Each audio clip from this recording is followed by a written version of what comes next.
A little bit about each one of them. You may or may not find them helpful. I try my best to make them all free so it doesn't cost you any money to buy these apps.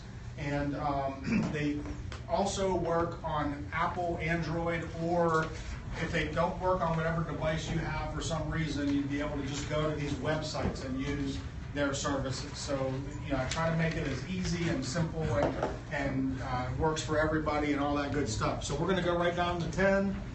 Number 10, we're going to go up from 10 to 1, right? So Wonder List. I'm an engineer and I love lists. When I wake up in the morning, the first thing I'm doing is looking at my list for the day, and I love the feeling of hitting the check box and watching that thing go away. Wonder List is an awesome app for that. It's free. My favorite part about it is it synchronizes on all your devices. So if you add something to your list on your computer or your phone or whatever, iPad or whatever tablet you might have, it's going to automatically synchronize to all those devices, right? So my wife and I, so a home application would be, my wife and I use this for groceries. And it's literally up to the minute of exactly what she needs. So as I'm walking into Kroger or whatever, if she were to add milk to that list as I'm walking in, it's going to, by the time I get in the store and I open it, milk's on that list. So she can be adding stuff throughout the day, and I know when I'm going in, I've got everything I need, right? The other thing for a work application is you get to share these lists. So if you manage people, or if you own a business and you're delegating out tasks, or you need to keep everybody on point, or maybe you've got that person that just does great with waking up every day and having a list of things to do, you can email them or invite them to join that list. They don't have to have the app. They can just be on the website or whatever. And that list is on their device now. And then when they do something, or say you're sharing a team list, when Joe clicks that he's done calling this person and Susie clicks that she filed that application, it comes off everybody's list and shows that this is what's going on. So it's a great team environment as well. Is there a list that shows you what's in your refrigerator? We'll talk about that off the top. FOSCAM.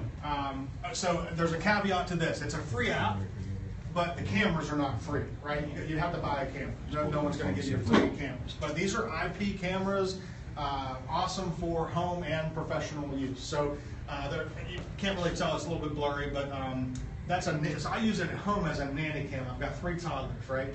And they don't like to sleep. So when we put them in their cribs, we need to see what's going on when we hear the loud noises and the crashing and the screaming and whatever else. I can look at them on my phone or my iPad or my computer with this app, right? We got the camera set up on the ceiling or high up on the wall, and it gives us an overview of the whole room, right? Some really cool features. It does the infrared thing, so it looks like the Navy SEALs are coming into the room, because when it's dark at night, the green lights up, so you can see like their eyeballs, and you can see like it uses that green technology, so you can see them. My favorite thing is like when the kids are jumping up and down in the bed, there's a button you can push and you can talk through the camera. So I'll be like, lay down and go to bed, and they're like, it's almost like God's talking to them. I tell them to go to bed and behave and obey and everything. So we love using that at home. In your office, you can use this obviously to monitor employees and things like that. If you have a business of some sort, you can use this. Now, one thing I always like to say here is this is not ADT. This is not going to notify the fire department if something's burning down or whatever else. Now, there's some really cool bells and whistles with this. It can automatically, when there's motion detected, you can set it to record. So maybe you leave a pet at home, or you're concerned that maybe somebody is robbing you, or your husband or wife is up to something, maybe, I don't know. So you have an opportunity to set it so that it automatically records things, and it will save it in the cloud for you. There's a cloud function. It only saves so much before you have to start to buy more storage and that kind of thing. But there's a lot of extra bells and whistles that are fun with this. Slide out. So you're going to get me in trouble with this one at some point, but this is really cool. This is really cool. You're going to want to write this one down, or use the thing on the piece of paper. This is great for when you want to call somebody, but you really don't have time to talk to them. It's going to take you straight to their voicemail every single time. Okay? So remember, don't use this on your mom, right? or your husband or your wife. And if you tell them that I told you to do this, I'm gonna have to let them talk separately, right? But this is pretty cool. You might get a whole bunch of phone calls one day, and you're just in a rush. You have things you got to do, and you just don't, like Jeff. Every time he calls me, I just don't have time to listen to what the story he's gonna tell me. I call him back. It goes straight to voicemail. It kind of pops up like it looks like you were out of network or out of area. You were in the woods somewhere. So when that, like Jeff would be walking down the street, and he'd just all of a sudden get a, like I got Scott, I missed a call from Scott. I got a voicemail. I must have been in a bad area. It goes straight to their voicemail. So you can use this app, or you can dial that number. And I can't see the number. It's like 757 slide now. So you don't even have to have the app on your phone. You can just dial that number.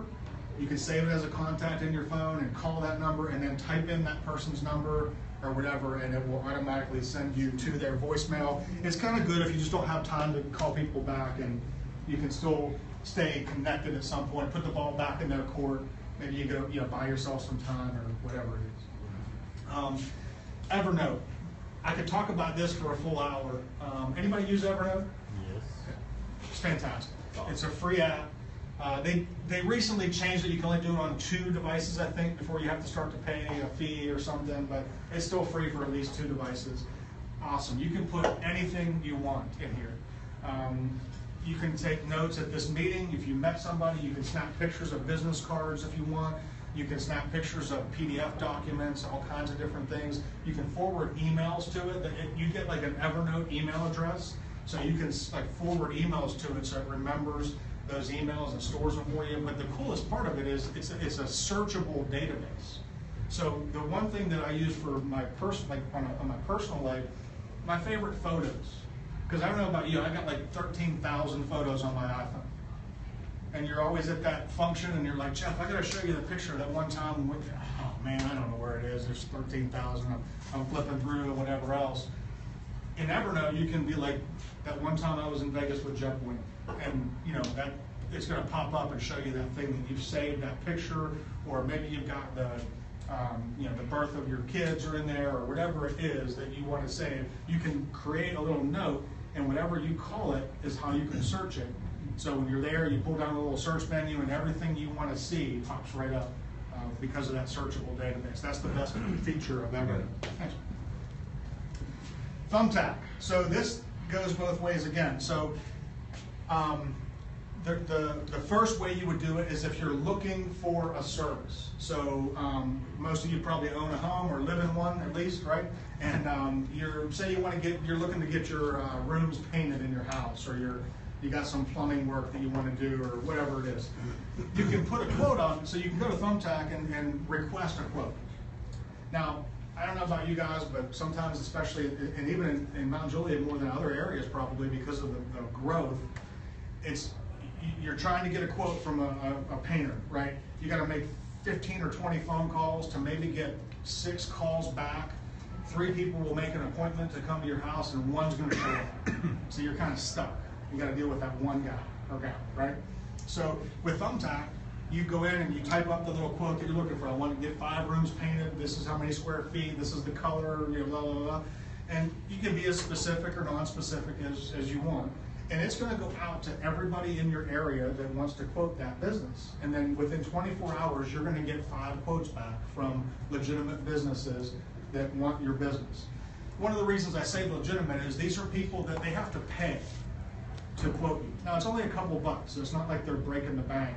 But you're not going to get people that aren't going to show up or respond because they had to pay $2 or $3 to get the ability to quote you.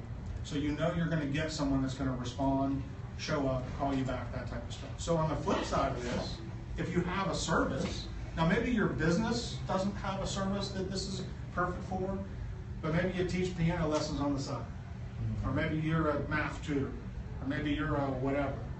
And you can do, and you'd like to just be hey, for the right price, I'd come over to Jeff's house and teach him how to do this. Or, Lori is great at graphic design. Maybe she could, I'll do some side work every now and then for some few extra bucks. That's a great way you can set yourself up as the pro. So there's the customer side, and then there's the pro side. You can be the pro, and you can get quotes from people that want your services. And then you pay that $2 or $3 to be able to respond to the lead. And you can kind of cherry pick it because you get to read it first.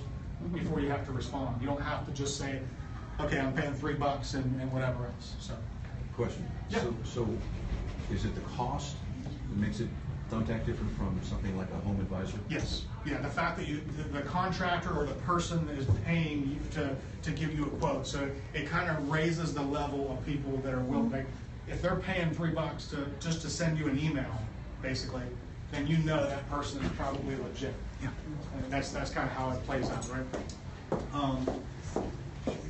Okay, number 5. So we're halfway through. Number 5, send out cards. Love this app. You're going to hear some more about it later too, but let me tell you, and John's in the room, so John and I met, and we had a meeting. We didn't do any business together, and of course, a couple of days later, I get a card in the mail from John. And the coolest part of this app is, and where I use this app the most, is like when people have babies, or like, for example, last night the Mount Juliet Chamber announced all their winners for the Ambassador of the Year and all that kind of stuff. And one of the ways that I stay in touch with folks, I don't have to always be asking for business, right? Because people get tired of, will you please buy something, please buy something, please buy something. But a good friend of mine, CJ Hudsonviller, won an award last night. I downloaded all the pictures from the gala that they had last night out in Lebanon at the Capitol Theater, right? All the pictures, him and his mom, and the plaque, and what the tables look like. And I'm going to turn that into a card. It takes me about 35 seconds maybe to use my phone, take all those pictures, put them on a card, say congratulations CJ, hit the button, and it sends them a card through my phone. And I can use all those pictures that are on my phone. I love it. I can't tell you how many times I get a response. You got a baby coming up, so if I see your stuff on Facebook, I'm going to take all those pictures, I'm going to send you a card. Because you're going to have, there's a picture of mom and dad in the hospital. They're going to forget to do some of those things because of the chaos of having a baby or whatever else. And this is a great way to stay in touch and keep you front of mind when it comes to those people. So, can you hold the phone and do the thing? Wow, look at that. Jeff Boynton, ladies and gentlemen. Multitasking. Pink looks good with you, too. It does look good with you, actually, how I look at it. That's perfect, the way it fits on your face. I love the way you're talking to me. He's like, okay. So, number 4 is pick, resize. So, how many of you probably have a website or a social media platform of some sort, and you got a picture and you want to put it up on and use it as your background picture on Facebook or your profile picture on LinkedIn, and you go or somebody, one of your marketing folks or whoever does a thing for you says, I need something with different pixels, or the resolution isn't high enough, it's blurry and all this other stuff, right? Or you put a picture of you and your kids up on and it cuts off half the picture because it doesn't fit. This is the perfect tool. There's an app for it, but you can also just go to a website, pickresize.com. You pull up you go through, you browse, you pick the picture, you tell it what it needs to be. So if you're a graphics person, like Lori's doing something for you, she needs a picture with this pixels, whatever, you type them in here, and it spits out the picture that you need in the right size, the right format, the right resolution, whatever it is. Saves you the hassle of trying to, oh man, I got to open that in some thing, and I gotta, save as, is it JPEG, what's a PNG, what does that even mean, ping pong, whatever. So, there you go. Scannable, so this is part of that Evernote. Anybody use Scannable? I think by the time you leave here today, you're gonna be using Scannable. I'm gonna tell you why. How many people are in here? I don't know, 30? almost 20, yeah. 20. So it's part of the Evernote family. You guys are all gonna leave here with 20, 25 business cards. How long is it gonna take you to enter them in? Just a ballpark. If you get Scannable, the app, it's the little blue butterfly, you get to take a picture of the business card. It takes all their information, puts it on your phone. You can hit a little button that saves it to your contacts. You can hit another button. If they have a LinkedIn profile, you can automatically invite them to be in your network on LinkedIn. And you never have to sit there and type, is that reading the card, trying to type it, and your eyes are bad, or whatever it is. You take a picture of the card, it scans all the stuff for you. Puts every one of your, so 25 business cards shouldn't take you more than a minute. Snap, snap, snap, click, click, click, done. Piece of cake. We good on time? No, so hurry. Mile IQ, number 2. If you use mileage, if you track your mileage for your business or your personal life, if you do nonprofit stuff, whatever it is, Mile IQ. It tracks when you get in your car in the morning and you pull out of your driveway, it tracks where you drove to and from all day, and you get to swipe left if it was for personal use and right if it was for business use. It tracks all those mileage every mile down to the 100th of a mile, I think. So you have a perfect report for your accountant at the end of the month or the end of the year. You can do a PDF file, send it right over. It tells you exactly to the millimeter of how far you went. And it's perfect for that type of thing. This is a good time of year